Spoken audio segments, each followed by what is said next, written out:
Bonjour à tous, bonjour aux nouveaux, bonjour aux experts, bonjour aux passionnés, j'espère que vous allez bien. Bienvenue dans ce 15e conseil de la semaine. Mon objectif est de vous donner des concepts, des idées que vous pourrez utiliser à bon escient dans vos parties. Dans cette vidéo, je vous propose d'améliorer votre jeu tactique avec le thème de la déviation. Nous verrons d'abord 3 exemples pour comprendre de quoi il s'agit. Nous parlerons ensuite de la pièce sur un fil, avant de combiner la déviation avec plusieurs autres thèmes tactiques, de terminer avec une charmante étude de Trotsky, l'habituel à retenir et 3 exercices. N'hésitez pas à utiliser le chapitrage dans la barre de lecture. Allez, en route. Alors, avant de mettre un échiquier, petite définition. Donc la déviation, c'est quand on éloigne une pièce de la protection d'une case ou de la protection d'une autre pièce. Elle peut souvent être confondue avec l'attraction, mais il faut bien comprendre la différence de concept. Là, l'idée de la déviation, c'est vraiment d'éloigner une pièce du contrôle, de la surveillance de quelque chose, une case ou une pièce. Alors que quand on fait une attraction, vraiment, on attire la pièce à un endroit pour profiter de là où elle va être. Voilà. Donc ça se ressemble, c'est un peu les cousines, mais là on est sur la déviation. Donc on y va tout de suite avec le premier exemple. Voilà, vous aurez en bas à droite comme d'habitude le titre. Alors, il faut savoir que c'est un thème qui est très souvent combiné avec celui de la surcharge. Donc ici les blancs vont faire une erreur, ils vont faire petit roc, sans faire attention qu'en faisant ce coup, ils surchargent leur dame qui doit protéger à la fois le cavalier en B3 et le cavalier sur E2, et les noirs vont tout simplement profiter en faisant fou prend E2, en éloignant la dame de la défense de l'autre cavalier, et ensuite les noirs gagnent un cavalier. Voilà le principe de la surcharge. Ici, un classique. Donc je vous ai mis plein de classiques dans cette vidéo, il y aura plein d'exemples. Je vais essayer de mettre ceux qui revenaient souvent, ceux que je trouvais très importants. Les blancs ont pris un cavalier, a priori le cavalier qui est venu là, et il a été capturé. Et ça sent le Gambimora d'ailleurs ici. Et les noirs qui prennent en E5, et les blancs qui au lieu de prendre la dame et se faire reprendre, prennent sur F7. Et c'est la déviation du roi par rapport à la protection de sa dame, et donc la dame est perdue. Roi prend, dame prend dame. On reparlera de ce type de tactique dans un autre exemple. Troisième et dernier exemple pour cette introduction, c'est pour faire un mat. Donc les blancs qui aimeraient bien faire dame F8, échec et mat, mais la dame noire surveille, alors ils vont faire un coup pour la dévier. Ils vont mettre le fou sur D5, faire échec au roi, le roi qui est bien coincé, la dame qui prend, et donc la dame a été déviée de la case F8, et maintenant on peut faire échec et mat grâce à la protection de la tour. Voilà pour les 3 premiers exemples. Maintenant on va parler d'un thème sympathique qui est la pièce sur un fil. Alors les blancs font échec au roi, c'est au noir de jouer. Ils voient que s'ils décalent le roi, il y a dame échec, double attaque entre le roi et la tour. Le roi bouge, la dame s'empare de la tour, et les blancs ont une tour supplémentaire. En plus ils vont bientôt faire une attaque de mat. Donc si on revient au début, les noirs décident de mettre la dame sur G6 pour éviter ça. Et voilà ce que j'appelle la pièce sur un fil. Cette dame est protégée par le roi, mais elle est attaquée par la dame blanche. Et elle tient à un fil, elle est entre les deux. Voilà, et elle tient à un fil, et si le fil se coupe, eh bien elle est perdue, et les blancs qui vont couper le fil avec tour G8 échec. Alors on a un superbe alignement de 4 pièces majeures ici, et le roi qui se fait avoir. Donc c'est enfilade en même temps, s'il bouge, c'est dame prend, échec et mat, et donc roi prend, et donc le fil est coupé, la dame noire se retrouve dans le vide, on pourrait dire, et après dame prend, les blancs ont gagné une dame. Donc c'était le premier exemple, on va voir plusieurs exemples de la pièce sur un fil. Deuxième exemple, c'est les noirs qui font échec ici, les blancs se rendent compte que s'ils bougent leur roi, donc ils ne peuvent pas aller ici, donc ici ils bougent ici, ils se prennent un clouage de leur dame, donc ils reviennent en arrière et ils mettent leur dame sur E1, après quoi les noirs réutilisent la même technique de sacrifice de tour pour dévier le roi de la défense de la dame qui tenait à un fil. Donc tout à l'heure on était au contact, mais on n'a pas besoin d'être au contact pour attaquer la dame, et donc le roi qui peut aller là s'il veut, mais la dame est perdue dans tous les cas. Roi prend, dame prend, échec. Donc c'était le 1 bis finalement. Deuxième exemple, les blancs sont tout contents de faire tour là pour attaquer le pion. Ils mettent leur tour sur un fil, puisqu'elle est attaquée par le roi, défendue par le roi. Et le roi, parfois, il est obligé de s'en aller. Et c'est ce qui va se passer après tour C4, échec. Le roi blanc doit battre en retraite et les noirs s'emparent de la tour. Donc grosse erreur. La pièce sur un fil en continu, les noirs font cavalier en D4, tout content d'attaquer le fou et le pion, et ils vont se faire dévier par pion B4, échec, pion prend. Le roi ne peut plus rester au contact du cavalier qui tenait à un fil. Voilà, il est obligé de s'en aller, il peut prendre le pion par exemple, et les blancs s'emparent du cavalier et vont probablement gagner cette partie avec un fou supplémentaire. Quatrième pièce sur un fil, les noirs développent leur fou, très contents. Et les blancs vont jouer sur le thème de la pièce sur un fil. Si vous voulez chercher la réponse, je vous invite à mettre la pause. Donc c'est cette pièce qui tient à un fil puisque le roi la protège et la tour l'attaque. Et donc on va dévier le roi en faisant fou échec. Alors voilà, on pourrait croire que ça c'est une attraction par exemple. Parce qu'on se dit on attire le roi. En fait en langage courant, oui ça fonctionnerait, on dirait qu'on attire le roi autre part. Mais en fait on l'éloigne surtout. Voilà. C'est pas qu'on l'attire ici pour lui faire quelque chose sur cette case. Non, c'est qu'on l'éloigne de la protection de sa tour. Donc prise, et voilà pour cette tactique qui a très bien fonctionné, les blancs qui ont une tour contre un fou et qui devraient pouvoir gagner cette partie sans trop de grands soucis. Ensuite on enchaîne avec une autre pièce sur un fil, c'est le cinquième exemple, les blancs qui font échec, la dame qui vient ici, et là un très classique, fou échec qui va dévier ce roi qui protégeait la dame sur un fil, voilà. Donc il va devoir prendre, et puis la dame est perdue. Ensuite, on continue encore avec, je crois que c'est mon dernier exemple de pièce sur un fil, et c'est dans le gain de Lucena. Donc les noirs qui ont un pion et une case de dame, ils vont faire tour échec pour préparer leur Lucena. Le roi doit pas aller là, sinon le roi se décale, puis après il y a une promotion, donc il vient en D2, par exemple. Les noirs préparent leur pont de Lucena, très bien joué. Donc si vous voulez en savoir plus sur le pont de Lucena, vous avez plein de vidéos en français sur YouTube, vous trouverez ça facilement. Donc roi en D3 pour les blancs, roi sur F2, les noirs sortent, tour échec, roi ici, tour échec, roi F3. Et les blancs qui font un petit coup d'attente en disant bah ok vas-y t'as pas fait ton Lucena là, qu'est-ce que tu vas faire? Et les noirs qui peuvent tomber dans un piège terrible de faire tour en E4 pour dire bah, je vais préparer mon super pont de Lucena.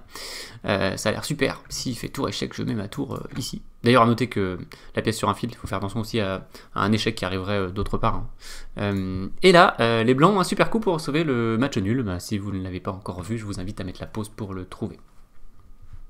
Donc il s'agit du sympathique tour prend pion en G2. Et là, on a les 4 pièces qui sont collées.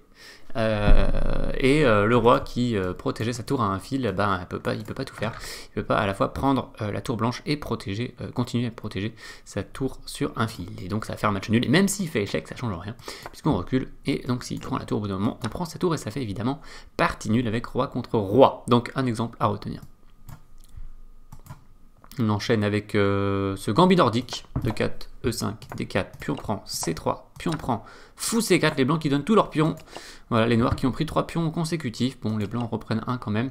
Et une des techniques qui est souvent conseillée pour les noirs pour jouer contre cette paire de fous qui est tout de même fière allure, il y a beaucoup de façons de se tromper dans cette ouverture avec les noirs, c'est de redonner un pion avec pion en D5 pour ouvrir pour le fou. Donc les blancs qui prennent avec le fou, cavalier en F6, et là, on voit un joli coup tactique des blancs, c'est fou prend F7 qui fait penser à celui de tout à l'heure. Roi prend F7, à noter que sur roi E7, le bon coup c'est dame B3 avec une grosse attaque pour les blancs avec la menace de x3 qui est assez terrible. Donc roi prend, dame prend dame. Et là les blancs pourraient se dire c'est génial, on a gagné la dame. Et il faut faire attention quand vous faites cette tactique, quand vous faites cette déviation là, c'est pour ça que je vous montre, je vous mets cet exemple, à un contre classique, c'est la tour qui se réveille. Et qui va prendre la dame après la découverte. Échec, en tout cas, qui va attaquer la dame. Les blancs doivent impérativement ramener leur dame s'ils ne veulent pas perdre une pièce. Donc ils ramènent, les noirs prennent, les blancs prennent. Et après toute cette suite de coups, eh bien, il se trouve que les deux joueurs sont à égalité de matériel. 5 pions chacun et les mêmes pièces. Voilà, en tout cas, les mêmes types de pièces. Fou de case noire contre fou de case blanche. Légères différences. Voilà, c'est considéré comme une position relativement équilibrée. Donc attention à ça, à ce contre, Alors, nouvel exemple pour les blancs. Les noirs font tour à 8 pour protéger leur pion. Et je vous invite à mettre la pause pour trouver le coup des blancs. Les plus expérimentés d'entre vous n'auront même pas eu besoin de mettre la pause puisque c'est un coup classique et donc vous avez déjà vu le voir pour ceux qui jouent depuis un certain temps et c'est tour prend pion. Et on a une très élégante situation avec les 4 tours qui s'attaquent mutuellement. J'aurais pu mettre d'ailleurs pratiquement aussi dans l'histoire avec les 4 tours. Là, elles se protègent mutuellement, mais des fois, il peut y avoir 4 tours qui s'attaquent sans qu'aucune d'entre elles soit protégée. C'est assez rigolo. Et donc, en général, ce qui se passe, c'est qu'une tour prend une tour et l'autre tour prend l'autre tour. Et ça fait égalité au niveau des tours, en tout cas. Donc, c'est une situation assez inhabituelle et toujours remarquable aux échecs, mais là au moins elle se protège. Mais justement, on joue sur la protection, le fait que cette tour protégeait cette tour, on l'invite à prendre ici pour pouvoir prendre là-bas. Donc s'il le fait, eh bien voilà, on est content. En plus, si après on prend le pion et on a 2 pions d'avance pour la finale, donc c'est superbe. On n'était pas du tout censé gagner cette position, hein. Les noirs pouvaient faire plein de choses. En vérité, même s'ils donnent ce pion, la position avec un seul pion de retard, mais tout sur le même côté, ils sont assez favoris pour faire match nul. Mais après, tour là, tour prend. Oui, c'est embêtant. Et alors, s'il prend là-bas, eh bien, on prend de l'autre côté et on gagne le pion. Et de nouveau, on va avoir 2 pions d'avance. Alors, maintenant, on va combiner avec plein de thèmes. Donc là, déjà, on a combiné avec le doublement des tours en 7ème rangée, sur l'exemple précédent. Maintenant, on va combiner avec le couloir, le mat du couloir. Donc, qui va très très bien avec la déviation. Donc regardez ce roi qui est dans le couloir, et donc les blancs qui placent tour D8 échec au roi, les noirs qui doivent soit mettre leur dame et donc donner leur dame contre la tour, soit prendre et donc abandonner la protection de leur dame, et donc les blancs qui s'emparent de la dame. Donc un classique.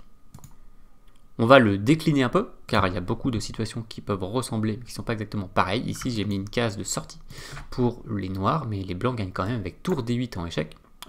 Tour en D8 échec, et donc si les noirs prennent, évidemment on prend toujours la dame, donc ça n'a pas changé, mais la différence c'est que les noirs peuvent faire roi G7, mais on gagne quand même, parce que tout simplement on échange les dames, et on joue sur ce clouage, donc c'est pour ça qu'on combine ici la déviation avec le clouage, et on gagne une tour. On combine maintenant avec le rayon X, ce sont les noirs qui vont gagner, ils vont jouer le classique tour E1 échec. Donc si tour prend, toujours la dame est perdue. Attention quand vous faites ça, que vous ne preniez pas un couloir en contre, ce serait dommage. Mais bon, là il y a 2 cases de sortie, donc tout va bien. Le roi bouge. Et là, on n'a pas de tour à prendre derrière, hein. Pas de clouage, mais juste on fait un rayon X. C'est très joli. On prend la tour. Et puis alors c'est une protection très inhabituelle. Rayon X, peut-être il y aura un thème, un conseil de la semaine sur le rayon X. C'est la dame noire qui protège la tour noire à travers la dame blanche. C'est un peu contre-intuitif. Et les noirs qui ont une tour supplémentaire. On va combiner avec la découverte maintenant. Les blancs jouent et gagnent. Vous pouvez mettre la pause si vous voulez chercher la réponse. Donc un classique, un cavalier E7. On fait une double attaque entre le roi et la tour. Et en même temps on fait une déviation. Enfin en même temps on fait aussi une découverte. Parce qu'on découvre la batterie dame-tour sur la colonne ouverte C. Et donc après, s'il bouge son roi, tout simplement j'ai envie de dire on a gagné une tour. Donc merci beaucoup. Et donc s'il prend, on fait dame prend tour, et vous pourriez croire qu'il y a mat du couloir, mais ce n'est pas le cas. Je vous montre aussi cet exemple pour vous montrer cette petite défense. Les noirs ne sont pas mat, ils sont mat seulement s'ils prennent la dame. Après, ils vont pas pouvoir contrer le couloir. Par contre, ils vont faire un petit coup de rayon X, une défense rayon X. Alors là, j'avais pas prévu de montrer 2 rayons X dans cette vidéo, mais finalement, c'est exactement ce qui se passe. Et donc, le rayon X qui marche en attaque ou en défense. Les noirs ont tout de même, après l'échange des dames, perdu une qualité. Donc ils sont favoris pour perdre cette partie maintenant. On va combiner la déviation avec le mat. Les blancs qui aimeraient bien placer un joli coup de dame prend, pion, échec, roi prend et mater avec la tour, malheureusement, la dame noire reviendrait ici. Donc ils vont essayer de dévier cette dame. Et pour cela, ils vont utiliser leur fou. Très joli coup. Fou en C4, attaque la dame. Probablement les noirs devraient-ils sacrifier leur dame ici, mais s'ils prennent le fou, ils se font mater en 2 coups par dame prend, roi prend et tour, échec et mat, un beau couloir grâce au pion doublé. On continue. Alors maintenant on va voir ce qui se passe quand on associe le thème de la déviation avec celui de la promotion. Ils vont très bien ensemble. Donc les blancs jouent et gagnent, ils ont un pion à une case de dame. Si vous voulez chercher la réponse, je vous invite à mettre la pause. Il s'agit de tour F1 échec, roi D2 et tour F2 échec, la déviation de la tour pour pouvoir faire la promotion derrière. Voilà. Et on devra encore gagner la finale dame contre tour. Les noirs jouent tour en E8 sans se méfier de l'eau qui dort.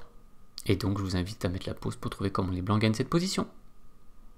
Alors, il s'agit de pion G6, tentative de déviation, qui n'est pas encore couronnée de succès, car le roi n'a aucune obligation de prendre le pion. A noter que c'est encore une tour sur un fil d'ailleurs, mais là je voulais plutôt associer à la promotion.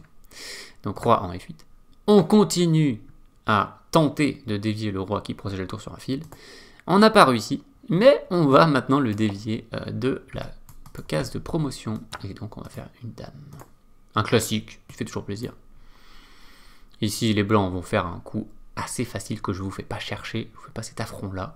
Les blancs font fou en C6, échec, et ils vont dévier le roi de la protection de la case de promotion. Donc soit le roi prend, soit il s'en va, soit il prend, et dans tous les cas, les blancs font une nouvelle dame. Alors, on arrive finalement, après toutes ces aventures, eh bien, à la superbe étude de Trotsky en 1908, que je vous...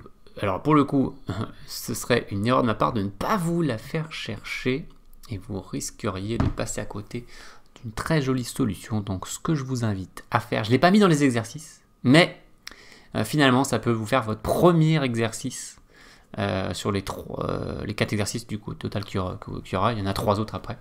Donc ça vous en fait un 4e, vraiment pour le plaisir de trouver la solution qui n'est pas très difficile du tout, donc vous pouvez largement trouver.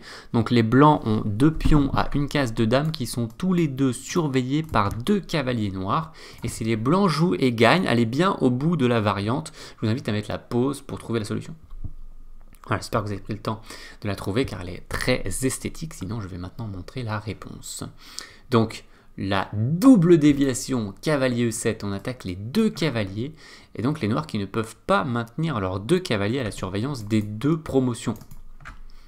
Et alors ce qui est superbe, ce qui est très esthétique, c'est la symétrie selon que les noirs prennent avec un cavalier ou l'autre. Donc plutôt ne prennent pas, puisque s'ils prennent, on va avoir une dame qui va arriver tout de suite sur l'échiquier. Donc ça va être plutôt quand ils vont essayer de bloquer un pion ou l'autre. Donc cavalier F8, on prend le cavalier, donc il fallait bien sûr voir ce qui se passait s'il ne prenait pas le cavalier en E7.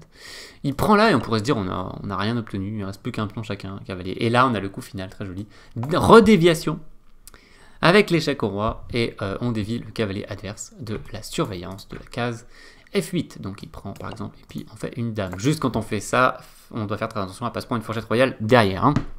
Voilà, mais sinon là c'est parfait. Et alors la symétrie, très jolie, donc cavalier E7, et bien c'est il se met sur D8, eh bien on prend l'autre, il prend le pion, et là on a le miroir, cavalier E5, échec. Très beau, mais cavalier prend, et nouvelle dame. Voilà pour cette très jolie étude de Trotsky. Maintenant, c'est l'heure du à retenir, si je ne m'abuse. Hop, hop, hop. Donc ça c'est la définition de tout à l'heure, on y va pour le retenir. Donc très souvent associé au thème de la surcharge, une pièce ne peut pas être au four et au moulin. La déviation très souvent associée au thème de la surcharge. La déviation, on a vu la pièce sur un fil, donc attention à la pièce sur un fil. Si c'est la vôtre, faites super gaffe, et si c'est celle de votre adversaire, essayez d'en profiter. Et pour terminer, eh bien, la déviation peut être associée à de nombreux thèmes tactiques, notamment la promotion qui va très bien avec. Allez, et il reste maintenant les 3 exercices. Et donc je vous invite à les chercher tous les 3 et à mettre vos réponses dans les commentaires en précisant le numéro de l'exercice à chaque fois. Alors, pourquoi ça met 2? Ça a sauté. Ok, donc là on était bien là-dessus. Et là on est là. Donc, exercice numéro 1. Il s'agit... alors, il y a 3 exercices, ils sont relativement de niveau croissant. Donc du plus facile au plus dur. Donc le premier c'est celui-là, c'est le trait au noir. Dans chaque exercice, prenez bien soin d'identifier les différentes réponses de votre adversaire, les différentes possibilités pour bien résoudre l'exercice. Donc le trait est au noir, voilà, les noirs jouent et gagnent. Deuxième exercice, le trait est au noir, les noirs jouent et gagnent. Une très belle combinaison, très belle partie de Capablanca, le 3e champion du monde en 1914 contre Bernstein. Les noirs jouent et gagnent. Et pour terminer, c'est une étude de Prokech, compositeur brillant, 1937. Les blancs jouent et gagnent. mais pas d'un niveau dingue. Voilà, c'est peut-être la plus dure des 3, mais ça reste tout à fait abordable. Donc voilà pour les 3 exercices, et donc je vous invite à mettre vos réponses dans les commentaires. Voilà, cet épisode est terminé. N'hésitez pas à laisser un pouce bleu, un commentaire, à vous abonner si ce n'est pas déjà fait. Je vous invite plus particulièrement à la partager sur vos réseaux sociaux pour qu'elle profite au plus grand nombre. Et si vous voulez soutenir la chaîne plus concrètement, eh bien vous avez un lien Tipeee dans la description. J'en profite pour remercier les nouveaux tipeurs. Et à noter que pour les types de 5 € ou plus, eh bien vous aurez droit à une ou plusieurs masterclass de votre choix parmi mes 17 masterclass que vous avez en lien dans la description. Merci de votre écoute et je vous dis à très bientôt. Portez-vous bien.